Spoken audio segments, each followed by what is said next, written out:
D'Artagnan au secours d'Astérix, Johnny Depp à Cannes et Salaire indécent sur Prime Video, voilà ce qui nous attend. Bonjour à tous, aujourd'hui on se retrouve pour un nouveau format. Je vous propose que chaque mois on vienne sur les actualités ciné-séries du moment, et pour l'occasion, j'ai enfin fermé ma chemise. Et ben on commence sans plus tarder, on va faire un petit point sur le box-office de mars. Il y a eu 15,77 millions d'entrées, toutes sorties, France et internationales confondues, et c'est un score qui est vraiment pas mal. En 2021, en mars, il y a eu 13,4 millions, donc là on a plus de 2 millions de plus. Donc un super mois pour les cinémas français, et ce super score il est notamment dû à 4 films qui ont vraiment bien fonctionné, Creed 3, Alibi.com 2, Mon Crime et Scream 4. Du côté des films à l'affiche, Astérix et Obélix l'Empire du Milieu termine tranquillement sa course autour des 4,5 millions d'entrées, donc Pathé évite la catastrophe industrielle, mais c'est un score qui est quand même décevant, il tablait sur au moins 6 millions d'entrées, et là on en est loin. Puis les critiques aussi, les critiques sont assez unanimement négatives, le film a quand même bien terni l'image du groupe. Astérix se rattrape tout juste quand même grâce à son score à l'étranger, il rencontre du succès dans les autres pays européens, donc grâce à ses entrées internationales, il devrait tout juste rentrer dans ses frais.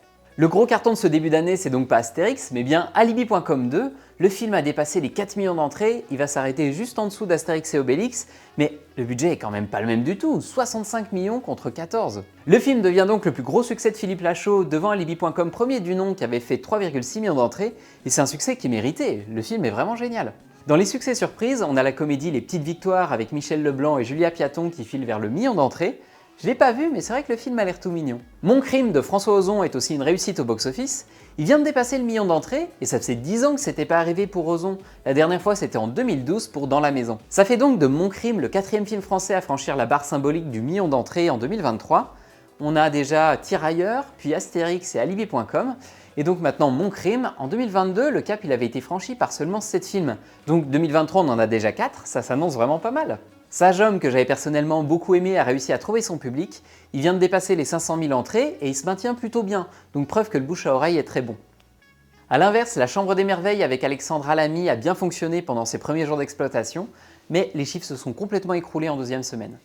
Et enfin, sur Les Chemins Noirs avec Jean Dujardin en tête d'affiche a tout explosé, il a déjà dépassé les 500 000 entrées et avec les vacances qui arrivent, là il va dépasser le million sans aucun souci. J'ai pas encore vu le film donc je sais pas ce qu'il vaut, mais je trouve que c'était une super idée d'adapter cette histoire au cinéma. C'est adapté du livre de l'aventurier Sylvain Tesson. À la suite d'un accident, il décide de parcourir les routes de France et d'aller à la rencontre des Français et de l'hyper-ruralité. Le livre a cartonné, donc le film a déjà une base d'audience solide, et Dujardin dans le rôle titre c'est parfait, c'est typiquement l'acteur qui va plaire aux lecteurs de Sylvain Tesson. Et puis pour couronner le tout, c'est vraiment pas cher à faire comme film. Il y a un seul acteur connu, et puis sinon tout est tourné en France, il n'y a pas d'action ou d'effets spéciaux. Le film il a coûté 3 fois rien, 4 millions d'euros, donc ça va être une opération super rentable. Dans les films mal partis, ça semble compliqué pour Bonne Conduite et Pipo Rapace. Les premiers résultats sont vraiment pas fous, et c'est dommage parce que c'est des propositions de cinéma qui sont originales. C'est frustrant de voir que les gens n'ont pas forcément la curiosité ou l'envie d'aller voir ce genre de film. Alors, qu'ils fassent des scores pas terribles en deuxième semaine parce que le bouche à oreille est mauvais, parce que le film est pas très bon, ça y a pas de problème. Mais là, c'est même pas ça le problème. Dès le début, il n'y a pas vraiment de public pour ce genre de film. Et sinon, en mars, c'était le printemps du cinéma. Pendant 3 jours, les places de ciné, elles étaient à 5 €. Il y a eu une petite augmentation de tarifs. L'année dernière, on était sur 4,50 €. Mais malgré ça, cette année encore, l'opération a été un gros succès. Les cinés français ont vu leur fréquentation augmenter de 70%, et c'est Alibi.com 2 et Creed 3 qui en ont le plus profité. Dans la presse, dans la bouche des grands distributeurs et sur les réseaux sociaux, on entend quand même souvent dire que le prix des places, c'est pas la vraie raison de la baisse de la fréquentation des salles. C'est plus une évolution sociétale, et puis bon, quand un film il a coûté 60 millions, tu peux quand même dépenser 11 balles pour aller le voir, c'est pas la mort. Mais je suis désolé, mais le succès des opérations comme le printemps du cinéma, ça montre bien que le prix c'est quand même la dominante majeure de la fréquentation des salles. Le cinéma c'est devenu un luxe, et un luxe que beaucoup peuvent plus s'offrir. Et perso, moi je trouve ça dommage. Mais si vous avez loupé le coche du printemps du cinéma, vous pourrez vous rattraper pendant la fête du cinéma qui proposera aussi des tarifs réduits du 2 au 5 juillet. En avril, la grosse sortie française, c'est bien sûr Les Trois Mousquetaires d'Artagnan. Alors, les premiers retours sont globalement positifs, que ce soit du côté de la presse ou des spectateurs. À voir maintenant ce que ça va donner en termes de box-office. Sur le démarrage, c'est pas trop mal, mais c'est encore un petit peu timide. Le film est derrière Mario. À voir, il reste les vacances, il reste le bouche à oreille. On va voir ce que ça va donner et si D'Artagnan arrive à sauver Pathé embourbé par l'échec d'Astérix. Côté tournage, on a eu une bonne nouvelle. Kaamelott film 2 va être tourné cet été en Auvergne. C'est pas trop loin de chez moi, donc je reste aux aguets voir s'il y a moyen de faire un peu de figuration. Bon, par contre, on n'a pas de date de sortie annoncée. Une fin d'année 2024, ça serait bien. Parlons un peu série maintenant. Le gros succès de mars, c'est l'émission LOL qui ressort, saison 3. La série a été le plus gros lancement de Prime Video en France de tous les temps. Le principe, c'est d'enfermer pendant 6 heures des personnalités et de leur interdire de rire. Ils doivent donc essayer de se faire rire les uns les autres, mais sans jamais rigoler eux-mêmes. Pour cette saison 3, il y avait du beau monde. Pierre Ninet, François Damiens, Virginie Efira, Jonathan Cohen, Gad Elmaleh et j'en passe. Donc forcément, suite au succès, il y a déjà une 4e saison qui est en commande. Et il y a même un spin-off qui a été annoncé. Ils aimeraient faire la même chose, mais autour de la peur, en interdisant aux participants de crier ou de sursauter. Moi, j'avais regardé le premier épisode de la saison 1 et j'avais pas du tout adhéré au délire, donc j'ai pas poussé plus loin. Mais vu que tout le monde a l'air de trouver cette saison 3 géniale, je vais me laisser retenter. Et sinon, la série n'a pas fait parler d'elle que pour son audience astronomique, mais aussi par le cachet de ses invités qui l'est tout autant. 250 000 € pour Gad Elmaleh, 200 000 pour Pierre Ninet, 200 000 pour François Damiens aussi.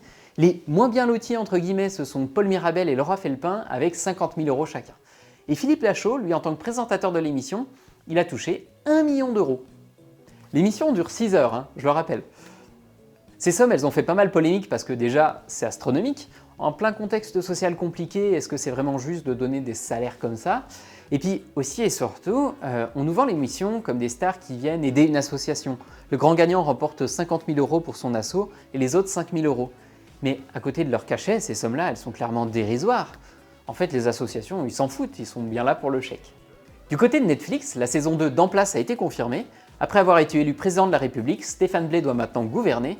On n'a pas encore de date de sortie, Netflix a juste dit que des nouveaux épisodes allaient être disponibles prochainement. Et c'est une bonne nouvelle. Alors, j'ai pas trouvé la saison 1 incroyable, elle m'a un peu déçu, mais on passe quand même un bon moment devant et elle mérite clairement une saison 2. Et puis en plus, Netflix commençait à se faire une réputation d'annuleur de séries, là ça fait plaisir qu'ils renouvellent le projet. Et sinon, il y a une série que j'attends avec impatience et qui arrive le 15 avril sur Prime Video, c'est Salade grecque de Cédric Lapiche. Ça sera la suite de la trilogie L'Auberge espagnole. Le casting des films sera présent, mais on suivra surtout les enfants des personnages qui vivront leur vie à Athènes. Et dernière info-série, Netflix a annoncé le tournage de la série Anthracite. C'est une série qui va s'appuyer sur une histoire vraie. En 1994, il y a un suicide collectif d'une secte installée dans les Alpes qui va faire scandale. 30 ans plus tard, un meurtre va faire remonter cette histoire à la surface. À l'affiche, on va retrouver Attic, Noémie Schmidt, Camilo et Cadmerade et encore beaucoup d'autres. On croise les doigts? Et on conclut avec une dernière petite actu. Jeanne du Barry, le film de Maïwenn avec Johnny Depp sera diffusé en ouverture du Festival de Cannes le 16 mai prochain, donc exactement le même jour que sa sortie cinéma. Je suis vraiment curieux de voir ce que ce film va donner, mais bon, soyons honnêtes, le film est surtout très attendu parce que c'est le retour au cinéma de Johnny Depp. Est-ce que, tel le phénix, il va renaître de ses cendres et renouer avec sa gloire passée?